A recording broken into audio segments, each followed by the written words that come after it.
We're going to cover types 2 through 4 hypersensitivity reactions in this lecture. So just a reminder, we've already covered type 1 hypersensitivity reactions. Remember that involves IgE antibodies, and that triggers the mast cells or the basophils to release the histamine, and that will cause allergies and systemic anaphylactic reactions. And remember, that's an immediate reaction, so we're usually going to see symptoms within a few minutes to a half an hour. So type 2 is cytotoxic, so cells are going to be killed, and that's because they become coated with IgG and IgM antibodies. And then type 3 involves immune complexes. Both type 2 and type 3 are going to be showing symptoms within a few hours. And then the type 4 hypersensitivity reactions, these are the only ones that involve cell-mediated immunity with the T lymphocytes, and the symptoms are delayed, so it usually takes about a day or two to see the symptoms. So let's start with the type 2 hypersensitivity reactions. So these are cytotoxic. We're going to end up killing the cells when they become coated with IgG and IgM antibodies.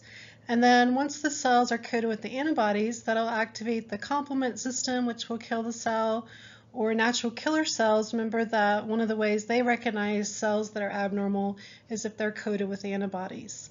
And then remember, the antibodies can act as opsonins, and that makes it easier for those cells to be phagocytized. Here's a type 2 hypersensitivity reaction. So the cells become coated with IgG or IgM antibodies, and they can either activate the complement system, which will destroy the cell, or natural killer cells will come over and destroy antibody-coated cells, or the antibodies will act as opsonins, and that'll make it easier for those cells to be phagocytized. There's two examples of type 2 hypersensitivity reactions that we're going to talk about. So we'll look at blood transfusion reactions first, and then hemolytic disease of the newborn. And that's a problem when mom is Rh negative and the baby is Rh positive. Let's take a look at the different blood types, and this will explain why we get the blood transfusion reactions.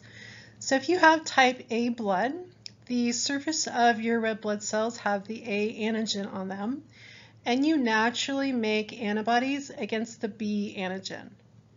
If you have type B blood, you have the B antigen on the surface of your red blood cells, and you naturally make antibodies against the A antigen. If you have type AB blood, you will have both the A and the B antigens on the surface of your red blood cells, and because of that, you're not going to make antibodies against the A or the B antigen because you wouldn't want to attack your own red blood cells. If you have type O blood, there are no antigens on the surface of the red blood cells, but you do make antibodies against the A antigen and the B antigen. So you may have heard that type O blood, that's the universal donor. And that's because if you give someone type O blood, there are no A or B antigens on there, and so you don't have to worry about a transfusion reaction from that. And then people with type AB blood are the universal recipients, meaning that they can receive either type A, B, AB, or O blood, so they can have any of them. And that's because they don't produce any antibodies against the A or the B antigens. So let's take a look at what happens in a blood transfusion reaction. So let's say that our patient has type B blood. So they've got the B antigen on their red blood cells, and they naturally make the antibodies against the A antigen.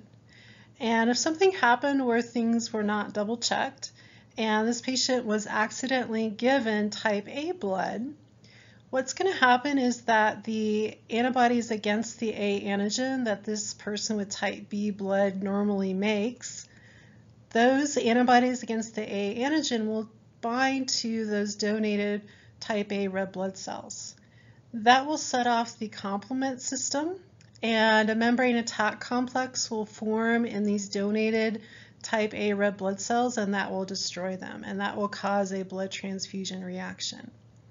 And here's a nice tutorial or animation that shows you the type 2 hypersensitivity reaction. So I'd recommend watching that at home.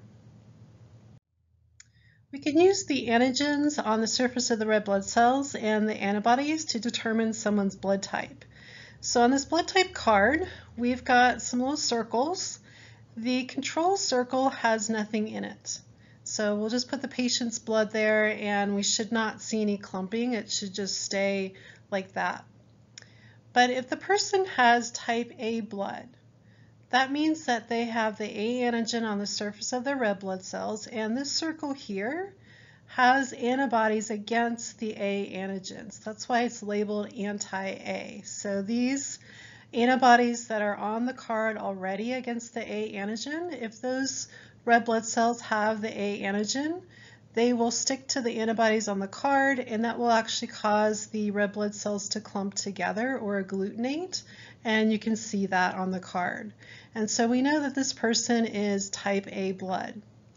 If you look on the circle that has antibodies against the B antigen, you can see that there's no clumping, and that's because there's no B antigen on this patient's red blood cells, so it did not stick to any of the anti-B antibodies, and so this person does not have type B blood or type AB. This circle that's in the bottom left, it says anti-D. So D just stands for the Rh factor. So you can be either Rh positive, meaning that you do make the Rh protein on the surface of your red blood cells, or you can be Rh negative, which means you don't make that protein. So in the circle, there are antibodies against the Rh factor. So if the Rh factor is present, they will stick to the antibodies on the card, and that will cause the red blood cells to clump together or agglutinate. So this patient, you can see, has type A positive blood. And you can see the different blood types and how to read the results on the card on this picture over here on the left. Another example of a type 2 hypersensitivity reaction is hemolytic disease of the newborn. This occurs when mom is Rh negative and the baby is Rh positive. So the first Rh positive baby that the mom has is going to be fine, there's no problem. But if she has a second Rh positive baby, that baby will get hemolytic disease of the newborn. So what happens with the first Rh positive baby is that around the time of birth, some of the baby's Rh positive red blood cells will go out through the umbilical cord and then enter into mom's circulation. So mom, not being Rh positive, sees the baby's Rh positive red blood cells, and her immune system says, hey, that's foreign. And so she stimulates an immune response and starts to activate the B lymphocytes that recognize that Rh factor, and she starts to produce antibodies against the Rh factor. But remember that primary immune response takes about 10 days before she starts producing the antibodies. And by then, that first baby has already been delivered, and so mom's antibodies will not affect that first Rh positive baby. But if the Rh negative mother becomes pregnant with the second Rh positive baby, that's a problem, because she's already got those memory cells and she's already got some of those anti-Rh antibodies in her circulation. And remember that the IgG antibodies will pass through the placenta and be delivered to that baby before birth. And that's a problem because mom's anti-Rh antibodies will then bind to the baby's Rh positive red blood cells, and that will trigger the baby's red blood cells to be destroyed. And so that will cause hemolytic disease of the newborn. So hemolysis just means that you're breaking apart or destroying the red blood cells. So that will cause anemia in the baby and will also make them jaundiced or icteric. They turn yellow because of all the hemoglobin that gets released from the broken red blood cells. And then also the baby can get into some problems with heart failure if the baby gets too anemic.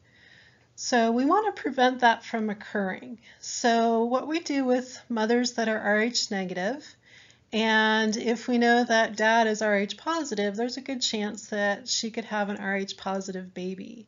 So with the first pregnancy and every pregnancy after that, the Rh negative mom will be given an injection of RhoGAM.